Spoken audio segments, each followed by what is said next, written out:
Hello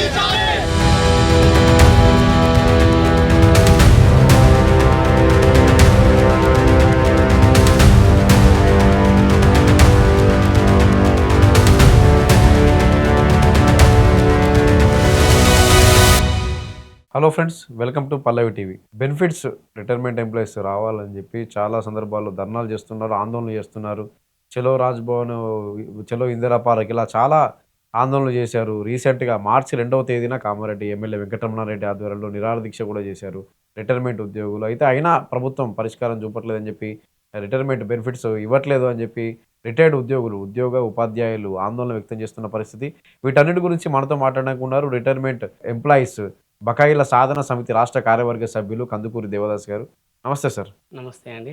ఇన్ని దఫాలుగా ఒక 6 నెలల్లోనే చాలా సార్లు ఉద్యోగించారు కదా! ఇన్ని సార్. దఫాలుగా ఎక్కడా చేయలేదు రిటైర్డ్ ఉద్యోగులు, ఉపాధ్యాయులు అవును ఆ సార్. బెనిఫిట్స్ కోసమని. కొంతవరకు కొంతైనా న్యాయం జరిగిందా? ఒక ఇద్దరు ముగ్గురికన్నా కనీసం? న్యాయం జరిగిందంటే ఏమాత్రం న్యాయం జరగలేదని చెప్పవచ్చు. మేము తెలంగాణ వ్యాప్తంగా గత 6 నెలల క్రితము రిటైర్డ్ ఎంప్లాయీస్ అసోసియేషన్ తెలంగాణ బకాయిల సాధన కమిటీ అనేటువంటి ఒక అడ్‌హాక్ కమిటీ అనేటువంటిది ఏర్పాటు చేసుకొని మేము 6 నెలలుగా వివిధ రకాల ఉద్యమాలు చేపడుతున్నాం. మొట్టమొదటగా జిల్లా కేంద్రాల లోపల నిరాహార దీక్షలు చేశాము, ధర్నాలు చేశాము. తర్వాత ఇందిరా పార్క్ లోపల 4, 5 సార్లు కూడా మహా ధర్నాలను చేపట్టడం జరిగింది. తర్వాత అది మా స్థానిక జిల్లాల లోపల మంత్రులకు, తర్వాత ఎమ్మెల్యేలకు, ఎమ్మెల్సీలకు కూడా ప్రాతినిధ్యాలు ఇచ్చినప్పటికీ కూడా ఏమాత్రము చలనం అనేటువంటిది ప్రభుత్వంలో రాలేదు. రాకపోయేసరికి మా పక్షాన state government pensioners association Telangana అంటే హెచ్‌జిపిఏటి కానీ మరియు పెన్షనర్స్ జేఏసీ వారు కూడా మా కొరకు నిరాహార దీక్షలు చేశారు.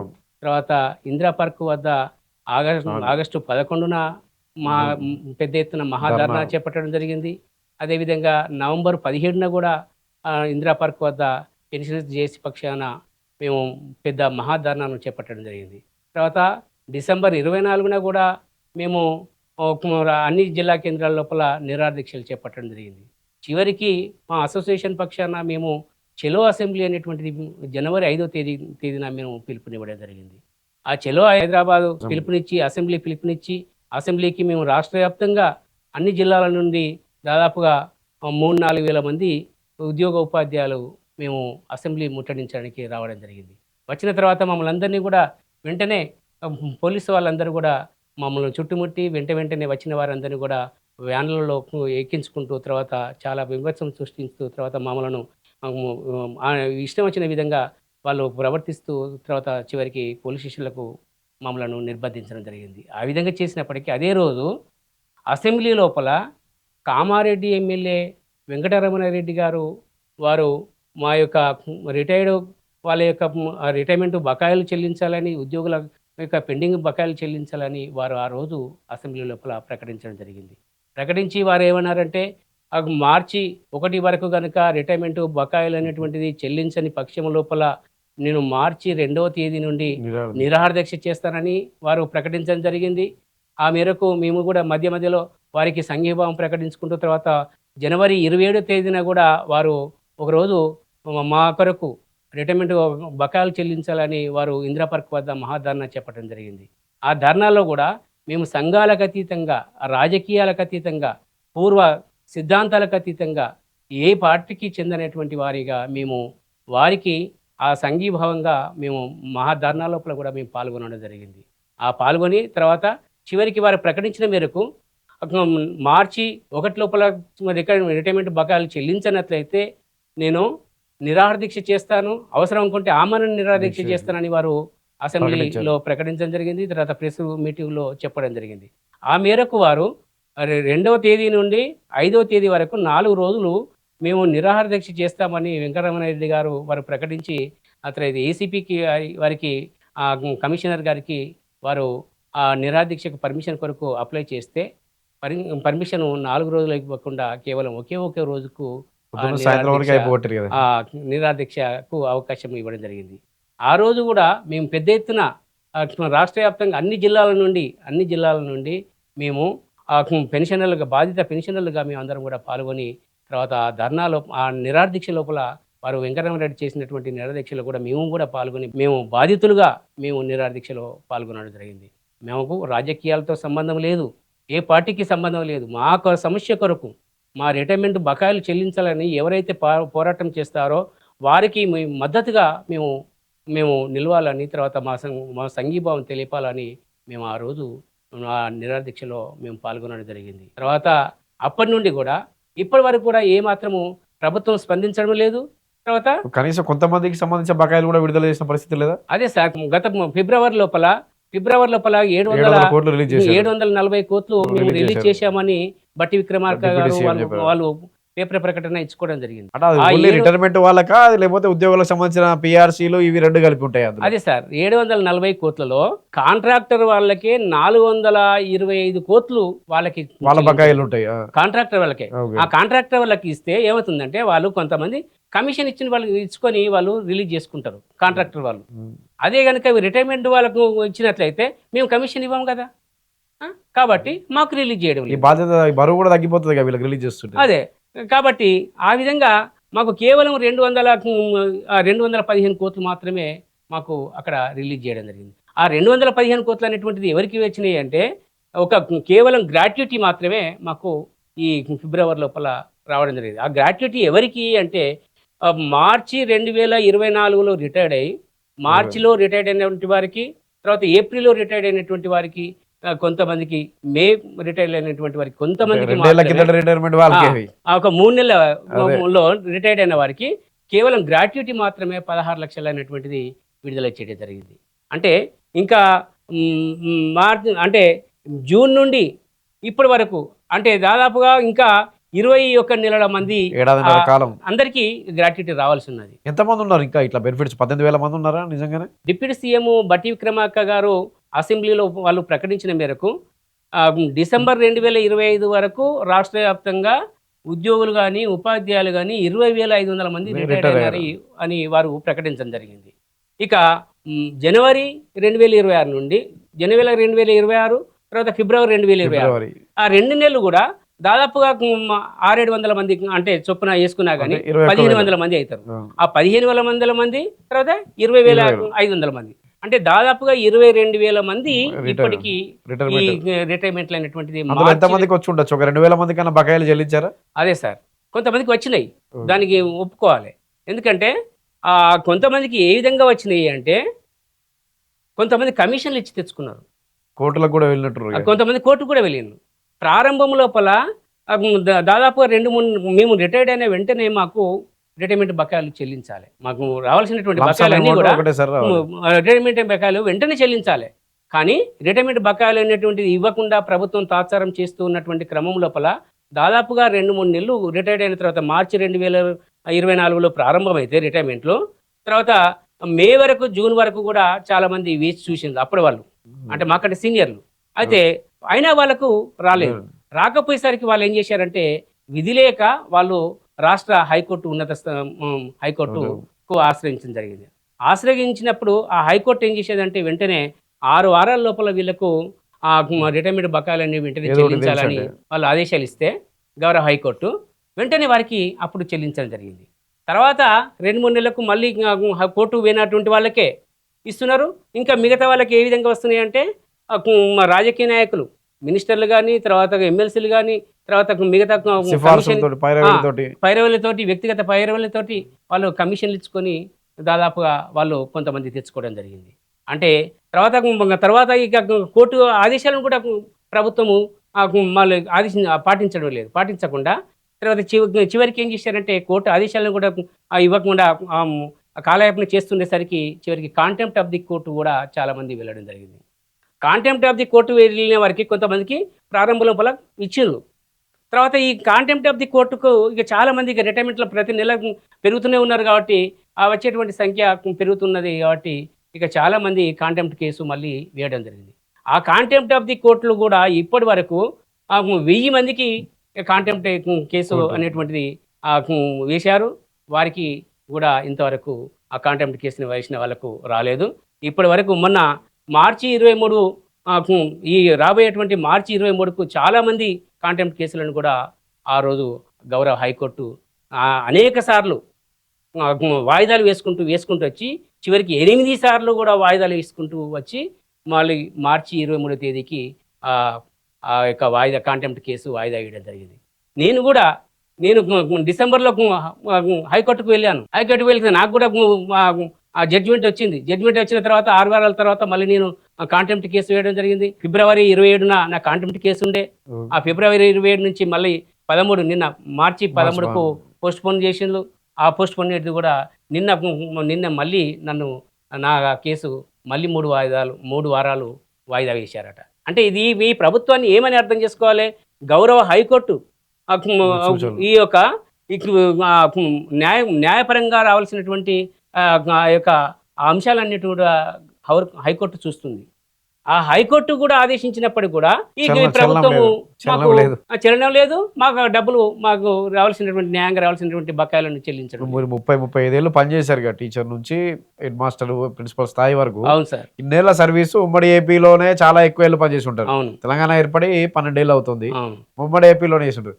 ఎప్పుడైనా మీ సర్వీస్ లో అంటే మీ సీనియర్లు రిటైర్ అయినప్పుడు కానీ తెలంగాణ వచ్చిన తర్వాత మీ సీనియర్ ఇటువంటి పరిస్థితి ఎదుర్కొన్న సందర్భాలు ఉన్నాయి? ఇటువంటి పరిస్థితిని ఏ ప్రభుత్వ హయాంలో అయినా? నేను 36 సంవత్సరములు ఒక టీచర్గా నేను రిక్రూట్ అయిన తర్వాత స్కూల్ అసిస్టెంట్గా 36 సంవత్సరములు నేను ఈ యొక్క విద్యారంగానికి ఈ సమాజానికి సేవ చేశాను.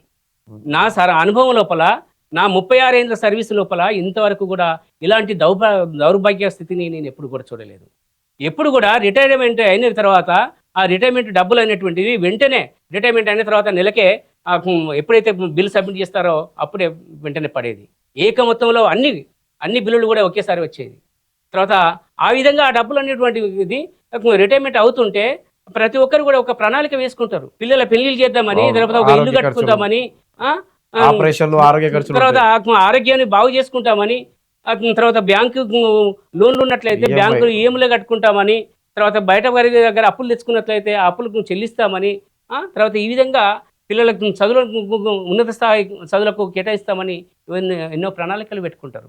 పిల్లలు సెటిల్ కాకపోయినట్లయితే ఆ పిల్లలకి ఇంత మేరకు వాళ్ళ వ్యాపారం చేసుకోవడానికి దేనికో ఇస్తాము అనేటువంటిది ఆశలు పెట్టుకుంటారు. ఆ విధంగా పెట్టుకున్నటువంటి ఈ ఆశలన్నింటిని కూడా ఈ యొక్క ప్రభుత్వము, ఈ యొక్క రేవంత్ రెడ్డి గారి ప్రభుత్వము మమ్మలను ఈ యొక్క పెన్షనర్లను వేధించడం అనేటువంటిది సరైన విధానం. ఒకప్పుడు రిటైర్డ్ అయితే స్కూల్లో సన్మానం చేసేవారు. ప్రిన్సిపాల్గా రిటైర్డ్ అయినా, హెడ్ మాస్టర్గా రిటైర్ అయినా సేవలు సన్మానం చేసి అతనికి ఎంతో కొంత మొత్తం అప్పచెప్పి ఒకటేసారి అంటే చాలువ కప్పి అంటే అవన్నీ చాలా మంచి క్షణాలుగా ఉండేటివి. ఇప్పుడు ఈ 2 ఏళ్ళలో ఆ పరిస్థితి కనిపించిందా? ఎవరన్నా సన్మానించి పంపిద్దాం రిటైర్ అయితే? అలాంటి పరిస్థితి లేదు. గత బీఆర్ఎస్ ప్రభుత్వం లోపల కేసీఆర్ గారు వారు ఏమన్నారంటే, ఒక ఉద్యోగి రిటైర్డ్ అయితే వారిని కార్ల లోపల సంతోషంగా వాళ్ళను ఇంటికి సాగనంపుతాము, వాళ్ళ యొక్క డబ్బులు అన్నీ కూడా రిటైర్మెంట్ డబ్బులు ఇచ్చి అని వారు ప్రారంభం లోపల చెప్పడం జరిగింది. తర్వాత ఆ విధంగా కార్లో ఇచ్చి సన్మానం చేయనప్పటికీ కూడా కొంతమందికి దాదాపు ప్రారంభం లోపల వాళ్ళందరికీ చెల్లించడం జరిగింది. తర్వాత సెకండ్ టైం వారు ముఖ్యమంత్రిగా వచ్చిన తర్వాత 2-3 సంవత్సరాల తర్వాత కొంచెం ఆర్థిక పరిస్థితి బాగాలేదని తర్వాత వారు అప్పుడు ఆర్థిక మాంద్యంతో కావచ్చు, వివిధ రకాల కారణాలతో కావచ్చు, అప్పుడు 58 సంవత్సరాల నుంచి 61 సంవత్సరాలు పెంచిన తర్వాత ఈ ప్రభుత్వం వచ్చిన తర్వాత ఈ ప్రభుత్వానికి ఆర్థిక పరిస్థితి ఈ విధంగా ఉన్నది అనేటువంటిది తెలిసిన కూడా మీరు అనేక రకాలైనటువంటి హామీలు ఇచ్చి మీరు అధికారంలోకి రాగలిగారు కదా. ఆ అధికారంలోకి రావడానికి కూడా కారణము మేము ఉద్యోగులుగా, ఉపాధ్యాయులుగా, తర్వాత పెన్షనర్లుగా, తర్వాత విద్యార్థులు, తర్వాత ప్రజలందరూ కూడా గత ప్రభుత్వము లోపల జరిగినటువంటి ఆర్థిక మాంద్యాన్ని, తర్వాత గత ప్రభుత్వము ప్రజా వ్యతిరేక ప్రభుత్వమును అని భావించి మేమందరం కూడా వివిధ రకాల మేధావులందరము, తర్వాత ప్రజా సంఘాలు అన్నీ కలిసి మీ యొక్క ప్రభుత్వాన్ని మేము అధికారంలోకి తీసుకొని రాగలిగాము. మేము ఏరుకొని మీ యొక్క ప్రభుత్వాన్ని తీసుకొని వచ్చినాం. కానీ మీరు అధికారంలోకి వచ్చిన తర్వాత మీరు చేసింది ఏంటి? మమ్మల్ని ఈ విధంగా వేధించుకోవడం. మాకు న్యాయంగా రావాల్సినటువంటి జీపీఎఫ్ మేము పొదుపు చేసుకున్నటువంటి డబ్బులు అండి. నెల మేము ప్రతి ఒక్క ఎంప్లాయీ తర్వాత 6% అనేటువంటిది మేము మా యొక్క బేసిక్ నుండి 6% మేము పొదుపు చేసుకుంటాం. ఆ పొదుపు చేసుకున్నటువంటి డబ్బులు ఈరోజు మాకు రిటైర్మెంట్ అయిన తర్వాత మాకు ఇవ్వకుండా మీరు మా యొక్క జీపీఎఫ్ డబ్బులను, తర్వాత జిఐఎస్ అయితేనేమి, టీహెచ్ఎల్ అయితేనేమి, గ్రాట్యుటీ, కమ్యూటేషను, లీవ్ ఎన్కాష్మెంటు, తర్వాత పిఆర్సీ 2020 ఏరియర్స్ అనేటువంటివి కూడా. పిఆర్సీ 2020 ఏరియర్స్ అనేటువంటిది గత ప్రభుత్వము బీఆర్ఎస్ ప్రభుత్వంలో కేసీఆర్ గారు ఆ పిఆర్సీ 2020 Wow. అప్పుడు వారు ఏమని ఇచ్చారంటే అప్పుడు మాకు పెండింగ్ ఆ యొక్క ఏరియర్స్ అన్ని అప్పుడు ఇవ్వకుండా రిటైర్మెంట్ అయితే ఒకే చెల్లిస్తామన్నారు, లేదా చనిపోతే చెల్లిస్తామని వాళ్ళు జీవో ఒకే తీసిండ్రు మొత్తంలో అప్పుడు. ఇస్తామా? అన్నారు. తర్వాత ఆ విధంగా వాళ్ళు అప్పటి వరకు వాళ్ళ కాలం లోపల వాళ్ళు చెల్లించారు. అయితే తర్వాత మళ్ళీ ఈ రిటైర్మెంట్లు అయినటువంటి వారికి ఈ ప్రభుత్వం కూడా ఆ ఫిబ్రవరి 2025 వరకు మార్చి 2024 నుండి రిటైర్డ్ అయిన వారికి 12 బిల్లులు పిఆర్సీకి సంబంధించినటువంటి 12 బిల్లులు ఎట్ టైం సబ్మిట్ చేస్తే వెంటనే శాంక్షన్ చేసిండ్రు, ఇచ్చిండ్రు.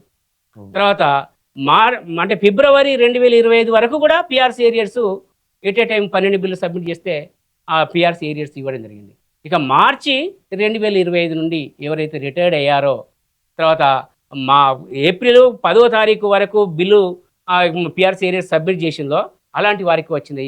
అంటే మార్చి 2025 నుండి రిటైర్డ్ అయినటువంటి వారికి ఈ పిఆర్సీ ఏరియర్స్ కూడా బంద్ ఇవ్వడం లేదు. ఇప్పుడు బీఆర్ఎస్ హయాంలో ప్రభుత్వంపై భారం పడకుండా కేసీఆర్ తీసుకున్న నిర్ణయం రిటైర్మెంట్ ఏజ్ పెంచడం, అవును, వెంటనే లంసం అమౌంట్ ఇవ్వలేక పెంచారు.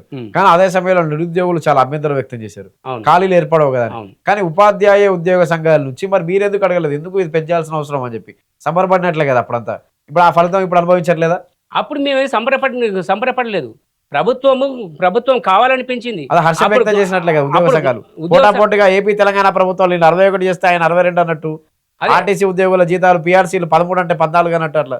అదే సార్, అప్పుడు ఏపీ ప్రభుత్వం 60 సంవత్సరాలు పెంచింది. తర్వాత వీళ్ళు వాళ్ళ మేనిఫెస్టోలో పెట్టుకొని 61 వీళ్ళు పెంచడం జరిగింది. అప్పుడు ఉద్యోగులుగా మేము కావాలని కోరకపోయినప్పటికీ వారు ఈ ఆర్థిక భారం పడుతుంది, తర్వాత ఇబ్బంది అవుతుంది అనేది ఒక ఆలోచన రాలేదా ఎవరికి? మాకు వచ్చింది కానీ ప్రభుత్వానికి ఆలోచన లేకుండా ఇప్పుడు తర్వాత వచ్చే సంవత్సరం రాబోయే ప్రభుత్వాలు చూసుకుంటాయి కదా అనేటువంటి ఆలోచనతోటి వాళ్ళు పెంచడం జరిగింది. ఆ పెంచినప్పటికీ నిరుద్యోగులకు అక్కడ అన్యాయం చేయడం జరిగింది. నిరుద్యోగులకు అన్యాయం కదా, 3 సంవత్సరాలు పెంచారంటే. అవును, ఉద్యోగ భర్తీలు అనేటువంటి చేయకుండా ఆ నిరుద్యోగులకు కేసీఆర్ తీసుకున్ననేమో ఇప్పుడు ఈ ప్రభుత్వం మీద ఆర్థిక భారం కొంత పడ్డట్టు అనిపిస్తలేదు. అవును, అయితే అది ఉన్నప్పటికీ తర్వాత ఈ ప్రభుత్వం కూడా మరి తెలిసి వచ్చింది. తర్వాత మరి ఆర్థిక మాంద్యం ఉన్నదని తెలుసు, మీరు ఇంత ఆర్థిక మాంద్యం ఉన్నదని తెలిసి కూడా మీరు ఈ పథకాలని ప్రవేశపెట్టారు కదా. మీరు ప్రవేశపెడుతున్నటువంటి ఈ పథకాలన్నీ ఏవైనా ఆపిందా మీరు? ముఖ్యమంత్రి గారు తర్వాత మన మే లోపల ఉద్యోగ పెన్షన్లు చేసి మారం జగదీశ్వర్తో కానీ తర్వాత ఏలూరు శ్రీనివాసరావు కానీ తర్వాత 206 సంఘాలతోటి మీటింగ్ పెట్టి తర్వాత వారు ఏమన్నారంటే నన్ను కోసిన డబ్బులు లేవు, నీ ఎక్కడి నుంచి డబ్బులు లేవు, మీరు నెల 1వ తారీఖు జీతం ఇస్తున్నా కదా అన్నట్టు మాట్లాడిండు. తర్వాత నన్ను కోసిన డబ్బులు లేవంటే కోసిన డబ్బులు లేవని అని మీరు ఏ పథకమైన అయితే ఆపారా? ఇప్పుడు మూసీ ప్రాజెక్టుకు భారీగా ఖర్చు చేస్తుంది. అవును సార్, ఇప్పుడు నన్ను కోసిన డబ్బులు లేవని అని మీరు అంటున్నారు కదా. మరి ఇప్పుడు ఈరోజు మీరు మూసీ సుందరీకరణ అనేటువంటి దానిని ఆ ప్రాజెక్టును 150,000 కోట్లతోటి మీరు ఆ ప్రాజెక్టు రూపకల్పన చేశారు. దాన్ని ఇప్పుడు మీరు చేయడానికి పూనుకున్నారు. మరి 150,000 కోట్లు ఎక్కడి నుంచి వచ్చినాయి మీకు? నన్ను కోసిన డబ్బులు ఏమన్నారు కదా, 150,000 కోట్లు ఎక్కడి నుంచి తెచ్చిండు? మరి అప్పు తీసుకొచ్చింది కదా. ఆ అప్పు మాకు కేవలము ఇప్పటి వరకు రిటైర్డ్ అయినటువంటి దాదాపు 18-19 మందికి రావాల్సి ఉంటాయి రిటైర్మెంట్ బకాయిలు. రిటైర్మెంట్ బకాయిలు అనేటువంటిది యావరేజ్గా చూసుకున్నట్లయితే మీరు ఒక్కొక్కరికి దాదాపు 50 లక్షల వరకు వచ్చి ఉంటాయి. అంటే 35 లక్షల నుండి హైయెస్ట్గా గ్రూప్ 1 ఆఫీసర్ వరకు వాళ్ళు జీపీఎఫ్లో చేసుకున్నటువంటి నిల్వలను బట్టి ఆ యొక్క అమౌంట్ పెరుగుతుంది. గ్రూప్ 1 ఆఫీసర్ బాగా జీపీఎఫ్ పెంచుకున్నట్లయితే 80 లక్షల వరకు, అంటే 35 తర్వాత 80 ఈ యావరేజ్ కనుక చేసినట్లయితే కేవలం 50 లక్షల వరకు ఒక్కొక్కరికి రావాల్సి ఉంటుంది. ఆ 50 లక్షలు మనం యావరేజ్ చేసుకున్నట్లయితే 18-19 వేల మందిని మనం యావరేజ్ చేసుకున్నట్లయితే ఒక్కొక్కరికి 9-10 వేల, అంటే కేవలం అందరికీ కలిపి 50 లక్షల చొప్పున లెక్కేసుకున్నా కానీ 9-10 వేల కోట్లు అయితే మాకు సరిపోతుంది. మీరు 150,000 కోట్లు పెడుతున్నారు కదా, మరి దాంట్లోకి వెళ్ళి మాకు కేవలం 9-10 వేల కోట్లు ఎందుకు విచ్చిస్తలేరు? ఎందుకు ఇవ్వడం లేదు? మాకు ఆ పెన్షనర్లకు మాకు రావాల్సిన బకాయిలే కదా, మాకు ఎప్పుడైనా ఇవ్వాల్సిందే కదా, మీరు ఎందుకు ఇవ్వడం లేదు? తర్వాత మీరు మరి ఆర్థిక పరిస్థితి బాగలేదని కోసిన డబ్బులు ఏమంటూ మీరేమైనా పథకాలు ఆపుతున్నారా? మీరేమైనా అవి చేస్తున్నారా? ఇంకా మీరేమంటున్నారు? తర్వాత 6-7 నెలల క్రితం మీరు ప్రపంచ సుందరిమణుల పోటీలు పెట్టారు, అందాల పోటీలు. అందాల పోటీలు పెట్టిండ్రు. అవి ఎవరికి పనిచేస్తాయి, ఎందుకొరకు అందాల పోటీలు అనేటువంటి దానికి మీరు ప్రజాధనాన్ని దుర్వినియోగిస్తారు. వందల కోట్ల దానికి దుర్వినియోగం చేసిండ్రు. ఈ యొక్క మెస్సీ ఫుట్బాల్ మ్యాచ్ మెస్సీ, ఆ తర్వాత గ్లోబల్ సమ్మిట్ అనేటువంటిది, తర్వాత ఫోర్త్ సిటీ డెవలప్మెంట్ అనేటువంటిది, ఇవన్నీ ఈ పథకాలు అనేటువంటివి. వీటన్నిటిని మీరు డబ్బులు ఇవ్వనుకుంటూనే వాటిని అన్నిటినీ కొనసాగించుకుంటున్నారు.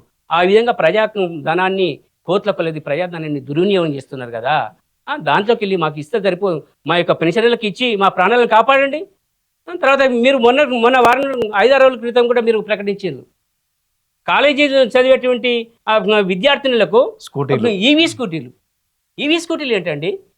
అది ఉచితమే కదా, ఒక్కొక్కరికి 1,20,000 అయితే ఒక ఈవీ స్కూటీ కొనాలంటే మేనిఫెస్టోలో చెప్పుకున్నారు మరి, హామీ ఇవ్వకుండా ప్రతిపక్షాలు ప్రశ్నిస్తాయి. అదే ఇప్పుడు ఈవీ స్కూటీ ఒక్కొక్క దాని ధర ప్రకటించుకున్నారు. ఇవన్నీ మీరు ప్రకటించుకున్నారు, చేసిండ్రు. మీ పథకాలను అమలు చేసుకోవడానికి మీరు పూనుకోవడానికి కానీ మా యొక్క బకాయిలు మాకు ఇవ్వడానికి, మాకు రిటైర్మెంట్ అయిన బకాయిలు మాకు ఇవ్వడానికి మీకు ఎందుకు మా మీద మానవత్వం లేకుండా మీరు ప్రవర్తిస్తారు? 18,000 మంది రిటైర్డ్ ఎంప్లాయీస్ ఓటు బ్యాంకుతో పోలిస్తే ప్రజల ఓటు బ్యాంక్ ఎక్కువ ఉంటుంది, ప్రభుత్వం ఆదేశంగా ఆలోచిస్తుంది. మీరు ఓటు బ్యాంక్ రాజకీయాల కొరకే మీరు ప్రాధాయపడుతున్నారు.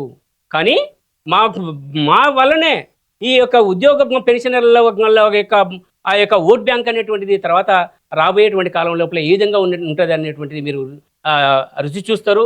తర్వాత గత ప్రభుత్వాలను ఏ విధంగానైతే పడగొట్టగలిగామో ఉద్యోగులు, తర్వాత అదేవిధంగా మీకు కూడా చేయాల్సి వస్తుంది. కాబట్టి గౌరవ ముఖ్యమంత్రి గారు మీరు మొన్న ఒక బహిరంగ సభలో మీరు మాట్లాడుకుంటూ ఏమన్నారంటే, ఒక్కొక్క ఉద్యోగి రిటైర్డ్ అయితే వాళ్ళకు ₹1,00,00,000 ఇవ్వాలని మీరు ఆ తప్పుడు ప్రచారం చేశారు. అది అసత్యం, అవాస్తవం. ఎక్కడ ఉంటుందండి? ఒక క్లాస్ 4th అటెండర్ అతను రిటైర్డ్ అయితే కేవలం అతనికి 35 లక్షలు, తన సర్వీస్ను బట్టి 35 లక్షలు 40 లక్షలు హైయెస్ట్ అమౌంట్ ఎంత ఉండొచ్చు ఒక ఆఫీసర్? నేను చెప్పాను కదా సార్, జీపీఎఫ్ పొదుపులను బట్టే గ్రూప్ 1 ఆఫీసర్కు జీపీఎఫ్ పొదుపులను బట్టే 80 లక్షల వరకు ఉంటాయి. ₹1,00,00,000 అనేటువంటి ఎవరికి కూడా లేదు. మీరు ఎట్లా తప్పుడు ప్రచారం చేస్తారు? ప్రజలకు మా మీద ఏ విధంగా రుచిగొలుపుతున్నారు? తర్వాత ఇంత వాళ్ళకి ఇవ్వాల్సి వస్తుంది చేస్తుంది అని మీరు ఆ అవాస్తవాలు అనేటువంటివి మీరు ప్రజలకు తెలియపరుస్తున్నారు. తప్పుడు సమాచారం అనేటువంటిది ఇస్తున్నారు. తర్వాత ఆ విధంగా ఇచ్చుకుంటూ మమ్మల్ని ప్రజల లోపల అభాసపాలు చేయడం అది మీకు సరైన విధానం కాదు ముఖ్యమంత్రి గారు. ఒక్కొక్కరికి కనుక చూసినట్లయితే యావరేజ్గా 50 లక్షలే వస్తాయి. మీరు ఎందుకు ₹1,00,00,000 అని అంటున్నారు? ఇప్పుడు నేను 36 సంవత్సరాలకు సేవ చేసిన, నాకు కేవలం 56 లక్షలే నాకు రావాలి. మొత్తం కలిపి కలిపి నాకు 50, నేను సబ్మిషన్ బిల్స్ 56 లక్షలు ఇవ్వాలి. నాకు ఇంకా జిఐఎస్ అని ఉంటుంది. ఆ జిఐఎస్ అనేటువంటిది సెప్టెంబర్ 2024 వరకు రిటైర్డ్ అయినటువంటి వారికి వర్తించే విధంగా జిఐఎస్ జీవో తీసిండ్రు. తర్వాత అక్టోబర్ 2025 నుంచి 24 నుంచి రిటైర్డ్ అయిన తర్వాత వారికి జిఐఎస్ అనేటువంటిది ఆ బిల్లు కూడా సబ్మిట్ కాలేదు. నిరుద్యోగులు ప్రభుత్వాలు ఏ వచ్చినా కానీ నిరుద్యోగులకు ఉద్యోగాలు భర్తీ చేయలేవు. చాలా ప్రభుత్వాలు చూసాము, ఉమ్మడి ఏపీలో చూసాము. నిరుద్యోగులు అనేది నిరంతరం పోరాడుతూనే ఉంటారు, జాబులు ఇవ్వాలి, నోటిఫికేషన్లు అని. తెలంగాణ వచ్చిన తర్వాత ఉద్యోగాలు జాతర అన్నట్టు కేసీఆర్ ప్రకటించారు, కానీ అవి లేవని చెప్పి నిరుద్యోగులు అంతా కలిసి కాంగ్రెస్కి మద్దతు తెలిపారు. ఇప్పుడు కాంగ్రెస్ ప్రభుత్వ హయాంలో కూడా నిరుద్యోగుల వయసు ఎంత? ఒక 20 ఏళ్ళ నుంచి 40 ఏళ్ళ లోపు నిరుద్యోగులు అంతా ఉంటారు. కానీ మీ వయసు ఒక 62, 63 ఉంటాయి. 62, 63 ఏళ్ళ వయసు ఉన్న రిటైర్మెంట్ ఉద్యోగులు రోడ్ల మీదకి వచ్చి 6 నెలల నుంచి వరుస ఆందోళన ఎప్పుడైనా చూసారా? అంటే నిరుద్యోగులు అంటే పోరాడుతారు, శక్తి. కానీ ఇప్పుడు అంతా మీరు సేవ చేసి ఈ వయసులో ఇదంతా ఏంటి కర్మ అని ఎప్పుడైనా అనిపించింది? ఎప్పుడు చూడలేదు సార్. నా 36 ఏళ్ళ సేవా కాలం లోపల నేను ఎప్పుడు కూడా ఇలాంటి దుర్భరమైనటువంటి పరిస్థితి నేను చూడలేదు. వాస్తవానికి ఈ 61, 62, 63 ఏళ్ళ వయసు లోపల మీరు రోడ్ల మీదకి వచ్చి ధర్నాలు కానీ, రాస్తారోకలు కానీ, తర్వాత ఈ విధంగా నిరాదీక్షలు చేయాల్సినటువంటి పరిస్థితి ఈ ప్రభుత్వమే, కాంగ్రెస్ ప్రభుత్వమే మనం ఎప్పుడున్న ప్రభుత్వం మీద వ్యతిరేకత ఇల్లు కావాలనో, రేషన్ కార్డులను, లేకపోతే ఏదైనా నిరుద్యోగ జాబులను వాళ్ళు చేస్తూ ఉంటారు ఆందోళన. అవును. కానీ వృద్ధాప్యంలోకి వచ్చిన తర్వాత మీరంతా ఆందోళన అనేది వాళ్ళతో సమానంగా ఇటువంటి పరిస్థితి చూడలేదు కదా? ఎప్పుడు చూడలేదు సార్. ఇలాంటి పరిస్థితిని మేము ఎప్పుడు కూడా చూడలేదు. ఈ యొక్క ముఖ్యమంత్రి రేవంత్ రెడ్డి గారే మాకు ఈ యొక్క పరిస్థితి కల్పించారు. ముఖ్యంగా మాకు రిటైర్మెంట్ బకాయిలు అనేటువంటిది రాకపోవడంతో ఇక మా యొక్క పెన్షనర్లు మానసికంగా కృంగిపోయి ఆరోగ్యం క్షీణించి అప్పుల బాధను తట్టుకోలేక చివరికి వాళ్ళు ఆసుపత్రుల్లో పాలయ్యి తర్వాత ఆసుపత్రి లోపల ట్రీట్మెంట్ చేసుకోవడానికి కూడా సరైన డబ్బులు లేక చాలామంది చనిపోవడం జరిగింది. ఇప్పటి వరకు రాష్ట్ర వ్యాప్తంగా 78 మంది చనిపోయిందండి మా యొక్క పెన్షనర్లు. మాకు అంటే ఈ సంవత్సరం కాలం నుంచే మేము లెక్కలు తీసుకున్నాం, 6 నెలల నుంచే మేము లెక్కలు తీసుకున్నాం. అంతకుముందు కూడా చనిపోయినారు కావచ్చు, చనిపోయినలు ఆ లెక్కలు మాకు తెలియదు. కానీ మేము ఈ యొక్క అసోసియేషన్ ఫామ్ చేసుకున్న కాంచెల్లే 78 మంది ఈ మరి విధంగా ఇన్ని పెన్షన్లు ఆందోళనలు, కామారెడ్డి ఎమ్మెల్యే నిరాహార దీక్ష, మీరు ఇందిరా పార్క్ దగ్గర ఒక 5-6 సార్లు ఆందోళనలు, అసెంబ్లీ ముట్టడి, రాజ్భవన్ ఇన్ని చేసినా కానీ ప్రభుత్వం నుంచి ఎందుకు రెస్పాన్స్? దానికి కారణం ఏమి ఉండొచ్చు రెస్పాన్స్ లేకపోవడానికి? ప్రభుత్వము ఈ పెన్షనర్ల పట్ల ఏమాత్రము దయ చూపడం లేదు, నిర్దయగా ఉన్నది, మానవత్వం లేకుండా ప్రవర్తిస్తున్నది. అంటే ఈ పెన్షనర్లు ఏం చేస్తారు, వీళ్ళకి ఇచ్చేది ఏంది అనేటువంటి ఆలోచనతో, దుర్మార్గమైనటువంటి ఆలోచనతో ఈ యొక్క ముఖ్యమంత్రి గారు ఉన్నారని మేము అర్థం చేసుకోవాల్సిన పరిస్థితి ఏర్పడుతున్నది. ఎందుకంటే మా డబ్బులు మాకు ఇవ్వడానికి మీకేంటి తలనొప్పి? లేవు ఆయన దగ్గర. లేవంటే ఇవన్నీ మరి కొనసాగిస్తాను కదా. లేవంటే ఇప్పుడు చెప్పాను ఆల్రెడీ బహిరంగానే చెప్పాడు కదా, 1వ తారీఖు జీతాలు వేయడమే గగనం, అవి ఇస్తున్నామేమో, నన్ను కోసినా కానీ ఏం లేదు. మరి కోసినాను లేవని అనుకుంటేనే మీరు ఇవన్నీ పెడతాను కదా. ఈరోజు ఇవన్నిటికీ ఈ పథకాలన్నీ కొనసాగించుకుంటాను కదా. ఇప్పుడు ఈ మూసిస్తుంది ఇవన్నీ చేస్తాను కదా. ఇవన్నీ చేస్తాను. గాంధీ విగ్రహానికి 5,000 కోట్లు అనేటువంటి మూసినది పైన గాంధీ విగ్రహానికి 5,000 కోట్లు అంటే నిన్న సీఎం రేవంత్ రెడ్డి క్లారిటీ ఇచ్చారు కదా చాలా సార్లు, విగ్రహం ఖర్చు 70 కోట్లే, ఆ ప్రాజెక్ట్ 5,000 కోట్లని. 5,000 కోట్లు అంటే నువ్వు ఈ 1,50,000 కోట్లు కాకుండా దానికి 5,000 కోట్లు మళ్ళీ కేటాయిస్తున్నావు అంటే ఏంటిది? మాకు కేవలం రిటైర్డ్ అయినటువంటి వారికి 8-9,000 కోట్లు, దాదాపు లాస్ట్కు 10,000 కోట్లు కనుక ఏటే టైంలో ఏకమొత్తంలో కనుక ఇచ్చినట్లయితే మా రిటైర్మెంట్ బకాయిలు అనేటువంటిది అందరికీ వస్తాయి. తర్వాత ఆ విధంగా మేము అప్పుడు సంతోషంగా ఉండగలుగుతాము. తర్వాత మా కుటుంబాలు అనేటువంటి ఇప్పటికి కూడా చాలామంది ఆసుపత్రుల లోపల చికిత్స పొందుతున్నారు డబ్బులు లేక. హెల్త్ కార్డ్స్ అనేటువంటి కూడా సరిగా విధంగా పని చేయడం లేదు. ఆసుపత్రి లోపల హెల్త్ కార్డ్స్ హెల్త్ కార్డులు భర్తీస్తాయి హాస్పిటల్ అని చెప్పారు.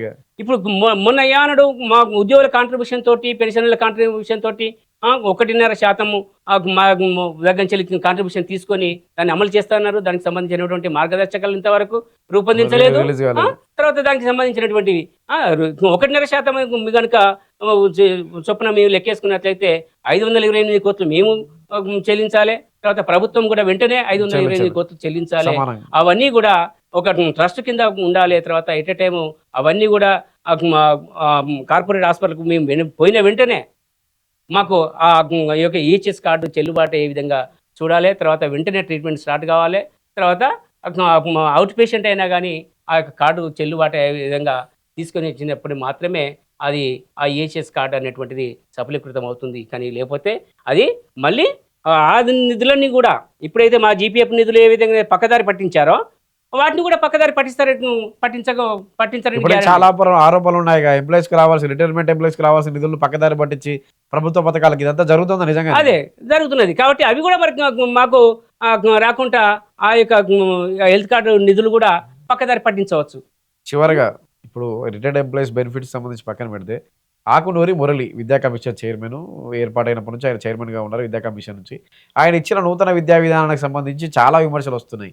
టీచర్లకు జీతాలు ఎక్కువ ఉన్నాయని, కాంట్రాక్ట్ టీచర్లను తీసుకుందాం టీచర్లు వద్దని చెప్పి ఇలాంటివన్నీ సూచనలు విద్యా కమిషన్ సిఫారసు చేసింది ప్రభుత్వానికి. తెలంగాణ నూతన జాతీయ విద్యా విధానాన్ని అమలు చేయకుండా తెలంగాణలో కొత్తగా నూతన విద్యా విధానం అని పెట్టి ఇవన్నీ సిఫారసులు. ఇంటర్లో సెకండ్ ఇయర్కి మాత్రమే బోర్డు ఎగ్జామ్ ఉండాలి, ఫస్ట్ ఇయర్కు ఎవరి కాలేజీలో వాళ్ళు రాసుకోవచ్చు. ఇలా ఎంసెట్ సంబంధించి ఈఏపీ సెట్ ఉంది ఫార్మసీ ఇంజనీరింగ్ కాలేజీలో, దాన్ని మొత్తానికి రద్దు చేయాలి, అది అవసరం లేదు. ఆ టీచర్ల జీతాలు ఎక్కువ ఉన్నాయి, తగ్గించుకోవాలి జీతాలు, కాంట్రాక్ట్ అవుట్సోర్సింగ్ మీద వెళ్దాం, ఇలాంటి సూచనలను ఆగ్రహం మొదలు చేశారు. ఒక టీచర్గా మీరు ఏం చెప్తారు ఈ విద్యా కమిషన్ ఇచ్చిన రిపోర్టు మీద? చివరిగా ఒక టీచర్గా, ఒక సామాజిక అవగాహన ఉన్న వ్యక్తిగా, సామాజిక దృక్పథంతో పనిచేసిన వ్యక్తిగా, ఆ వృత్తి నిబద్ధత, సామాజిక దృక్పథంతో పనిచేసినటువంటి ఒక ప్రజా సంఘాలతో మమేకమై పనిచేసినటువంటి ఒక ఉపాధ్యాయునిగా నేను ఆకునూరి మురళి గారు ఇచ్చినటువంటి రిపోర్టును నేను మామూలుగా వారు ఇచ్చినటువంటి ఆ రిపోర్ట్ అనేటువంటి సరి అయిన విధానం కాదు అని నేను త్రోసిపుస్తున్నాను. ముఖ్యంగా వారు ఇచ్చినటువంటి రిపోర్టు వారు అంటే ఈ ప్రభుత్వము రావడానికి వారితో పాటు మేము కూడా మమేకమై వారితోటి ఆ ఉద్యమాలలో పాల్గొని వారితో చేశాము. వారితో చేసినాము. తర్వాత వారితో పయనించిన మేరకు వారు అప్పుడు ఒక మాకు అనుకూలంగా ఉన్నటువంటి వ్యక్తి ఒక మేధావి అని మేము అనుకోవడం జరిగింది. ఆ retired IAS officer Akunuri Murali గారు ఒక సామాజిక స్పృహ ఉన్నటువంటి వ్యక్తి, సమాజానికి అన్ని రకాలుగా ఉపయోగపడతాడనే వ్యక్తిగా, విద్యావేత్తగా ఉన్నట్లయితే ఈ సమాజం మొత్తం కూడా విద్యా వ్యవస్థ మొత్తం బాగుపడుతుంది అనేటువంటి ఆలోచన మాకు ఉండేది.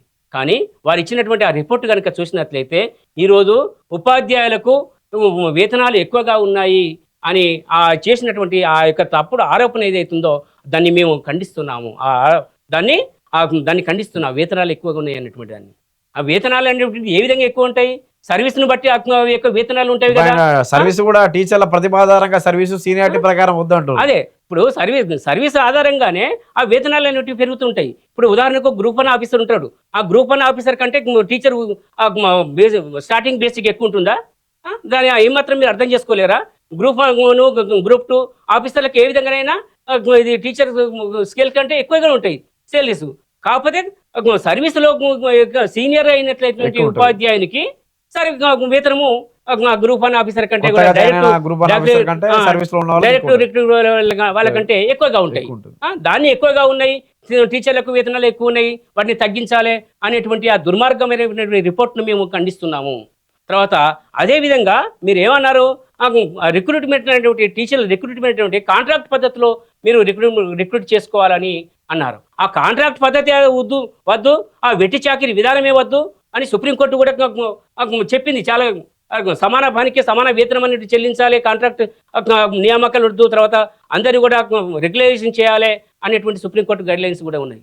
కాబట్టి ఆ మేరకు కాంట్రాక్ట్ వ్యవస్థను రద్దు చేయాలని మేమంతా పోరాటం చేస్తూ ఉంటే మీరు కాంట్రాక్ట్ పద్ధతిని ప్రకారము టీచర్ రిక్రూట్మెంట్ అనేటువంటిది ఉండాలని మీరు చెప్పడమైనటువంటి ఆ దుర్మార్గమైనటువంటి రిపోర్ట్ను మేము ఈ సందర్భంగా ఒక టీచర్గా 36 సంవత్సరాలకు ఒక అనుభవం ఉన్నటువంటి వ్యక్తిగా ఆ యొక్క రిపోర్ట్ను నేను ఖండిస్తున్నాను. తర్వాత ఆ రిపోర్టు దాన్ని రద్దు చేసుకోవాల్సినటువంటి అవసరం ఉన్నది. ఆ రిక్రూట్మెంట్ అనేటువంటిది చేయాలి.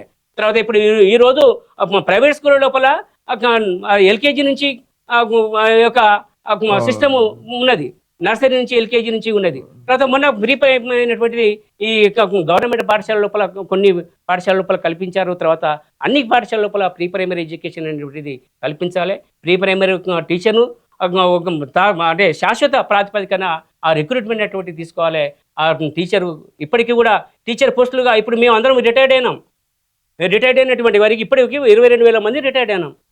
రిటైర్మెంట్ అయిన తర్వాత ఇప్పటికి ఈ రిటైర్మెంట్ ఖాళీలన్నీ ఉన్నాయి. 22,000 ఖాళీలు ఇప్పుడు ఉన్నాయి. అది వరకు మీరు 2 లక్షల ఉద్యోగాలు భర్తీ చేస్తామన్నారు. ఏడాదికి 2 లక్షలు అన్నారు. తర్వాత మొత్తం కూడా 2 లక్షలు అనేటువంటి మీరు రిక్రూట్ చేయలేదు. తర్వాత ఇప్పటికి దాదాపుగా మీరు ఒక 20-30 వేల మంది 20-30 వేల పోస్టులు మాత్రమే రిక్రూట్ చేసి ఉంటారు. అవి కూడా కేవలం టీచర్లు 10,500 పోస్టులే మీరు ఫిలప్ చేసిండ్రు. మిగతా అన్ని పోలీస్ డిపార్ట్మెంట్లో కావచ్చు, తర్వాత గ్రూప్ 1 గ్రూప్ 2 తర్వాత ఇవన్నీ అవి తక్కువ సంఖ్యలో ఉంటాయి. అవన్నీ కలిపితే దాదాపుగా 30,000 వరకు మీరు రిక్రూట్మెంట్ చేసి ఉంటారు. మిగతా 1,70,000 మంది ఖాళీ ఉన్నాయి కదా. తర్వాత ఇప్పటికి ఈ మా 22,000 ఉన్నాయి కదా. ఇప్పటి వరకు మరి నిన్ననే వాళ్ళు నిరుద్యోగులు ధర్నా చేపట్టడం జరిగింది. మరి జాబ్ క్యాలెండర్ ఇచ్చిందా? ఇంతవరకు జాబ్ క్యాలెండర్ ఇవ్వలేదు కదా. ఈ విధంగా మా రిటైర్డ్ వాళ్ళను తర్వాత నిరుద్యోగులను ఈ విధంగా వేధించడం అనేటువంటిది సరి అయిన విధానం కాదు. ముఖ్యమంత్రి గారు ఇప్పటికైనా కానీ మీరు ఈ యొక్క ప్రజా ఆకాంక్షలకు అనుగుణంగా ప్రజలకు ఏవైతే మీరు పెట్టుకున్నటువంటి అమలు ఆ 6 పథకాల పైనే మీరు దృష్టి పెడుతున్నారు. కానీ తర్వాత మాకు రావాల్సినటువంటి డబ్బులపైన మీరు దృష్టి పెట్టడం లేదు. మా యొక్క రిటైర్మెంట్ అయినటువంటి వారిని ఈ విధంగా మానసికంగా వేధించడము మీకు సరైన విధానం కాదు. గౌరవ ముఖ్యమంత్రి గారు ఇప్పటికైనా మా యొక్క మానవత్వంతో మాకు ఈ యొక్క రాబోయేటువంటి 16వ తేదీ నుండి బడ్జెట్ సమావేశాలు మొదలవుతున్నాయి. ఆ బడ్జెట్ సమావేశాల లోపల రిటైర్మెంట్ అయినటువంటి ఆ యొక్క పెన్షనర్లకు ప్రత్యేక బడ్జెట్ని కేటాయించి మీరు ఏకమొత్తం లోపల మా యొక్క రిటైర్మెంట్ బకాయిలు అనేటివి చెల్లించాలని నేను ఈ సందర్భంగా డిమాండ్ చేస్తున్నాను. తర్వాత చివరికి మీరు 700 కోట్లు అనేటువంటిది చెల్లిస్తామని అన్నారు. ఆ 700 కోట్లు అనేటువంటిది మాకు రావడం లేదు. న్యాయంగా ఒకసారి ఆత్మావచనం చేసుకోండి. మీ అధికారులతోటి ఒకసారి అడగండి. వాళ్ళకి చెల్లుతున్నాయా చెందడం లేదా అనేటువంటిది మీరు తెలుసుకొని తర్వాత ఆ 700 కోట్ల లోపల కేవలం ఎవరికి వస్తున్నాయి? ఇంతకుముందు చెప్పాను నేను, కాంట్రాక్టర్ వాళ్ళకు మాత్రమే వస్తున్నాయి. తర్వాత సర్వీసులో ఉన్నటువంటి ఉద్యోగోపాధ్యాయులు వాళ్ళు జీపీఎఫ్ అనేటువంటి పార్ట్ ఫైనల్ తర్వాత లోన్స్ పెట్టుకుంటున్నారు. వాళ్ళకి మాత్రమే వస్తున్నాయి. తర్వాత టీహెచ్ఎల్ఐ వాళ్ళకే వస్తున్నాయి. తర్వాత ఈ విధంగా రిటైర్మెంట్ వారికి ఎవరికి కూడా మాకు ఆ బకాయిలు అనేటువంటి రావడం లేదు. కాబట్టి ఇప్పటికైనా దయదలిసి తర్వాత ఈ బడ్జెట్ లోపల మాకు ఆ నిధులన్నింటినీ కేటాయించి మాకు ఏకమొత్తం లోపల మాకు రావాల్సినటువంటి రిటైర్మెంట్ బకాయిలన్నింటినీ మాకు చెల్లించాలని మేము ప్రాధేయపడుతూ చివరికి డిమాండ్ చేస్తున్నాను. నా పేరు Kandukuri Devadasu, retired employees association రాష్ట్ర కార్యవర్గ సభ్యుని. Thank you sir. Thank you. Thank you.